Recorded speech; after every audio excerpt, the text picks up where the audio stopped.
This is the Viola Boccherini Minuet guide. It's the last solo in the fourth period Camerata solo packet. One of the key concepts that happens a couple times throughout this is right at 42 at the end, and it happens in measure 1 at the beginning. This is your syncopation. So if I play 42, 1, 2, 3, with counts 1, 2, 3, 1, and. I change on the ands. If you like syncopa, then it's syncopa plus an and. Syncopa and. So here's the minuet from the beginning. 2 sharps. Watch for accidentals. There are quite a bit of high threes in here that kind of sneak their way in.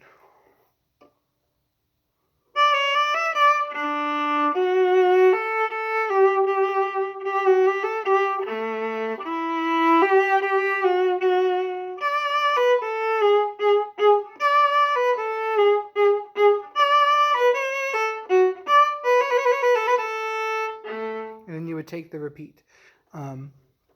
So from beginning, starts with up bow, 16th. And down, up, down with 4th finger. Same rhythm, different notes, as much independent finger and vibrato as you can. And here you have 3, a 1, and 2, and I would play 4th finger A and then high 3. So 4th finger independent.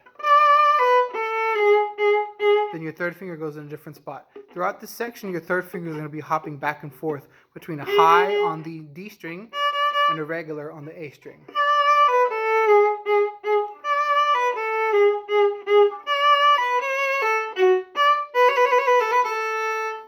We have the return of the trill. So you're trilling from 1st finger B to 2nd finger high 2 C sharp.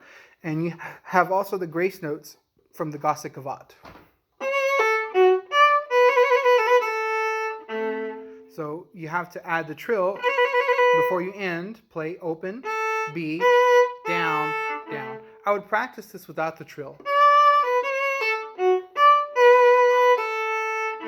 Adding the trill and the grace note, it should still match the rhythm. Then going forward, low 2s. We have lots of low 2s plus high 3s intermingled in this section, starting from the 3rd line.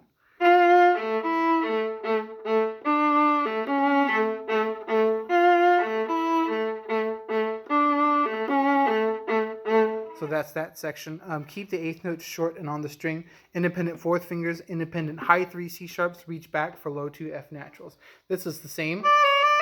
13.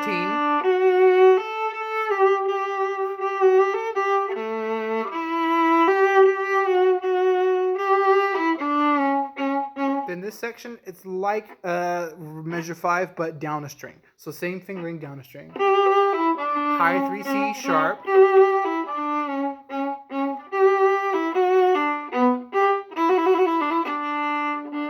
Ignore the grace note that's at the start of this. That shouldn't be there. So treat it the same as before. Then going on to the trio gets rid of a sharp. So now we're in 1 sharp land, F sharps and C naturals. And we have down, up, down throughout, or 1 and a 2 and a 3 in the first part of the trio. So here's the trio section. You can keep this on the string in short or play off the string. This section, it doesn't matter.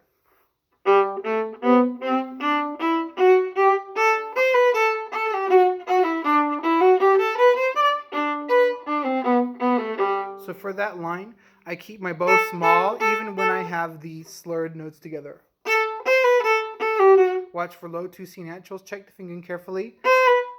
Open 4, high 2, small bow, cross. Now 25.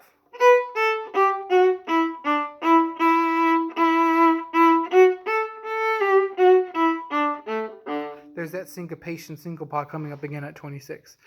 Going on into 29, you have rest on 3 and 1. So it's easy to think 3 and 1, play. Here's how it sounds if I count in the rest. 3 and 1, and 1, and 1. So with counts 3 and 1 and 3 and 3 and 1 and 2 and 3. Rest and 2 and 3. You're always playing and 2 and 3, rest and 2 and 3, rest and 2 and 3 and this is syncopa. Syncopa 3. Syncopa 3. Then the same thing happens again. And 1 and 1 and 1 and 2. Then you get to 37. So I'm going to play through this whole section while counting just quarter notes.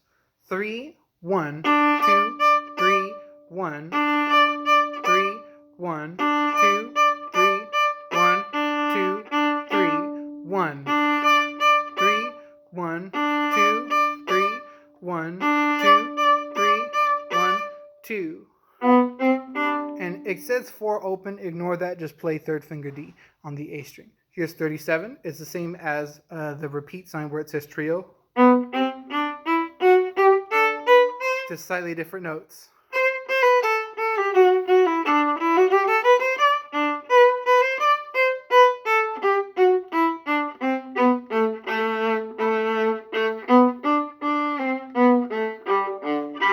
And again, we have lost our sharp in the trio section. So we have C naturals, regular 3 on the G string, low 2 on the A string. Then you have DC al fine. So when you finish playing at the end, you go back to the beginning, play through the minuet without repeats, and finish where it says fine. So like last measure of the trio.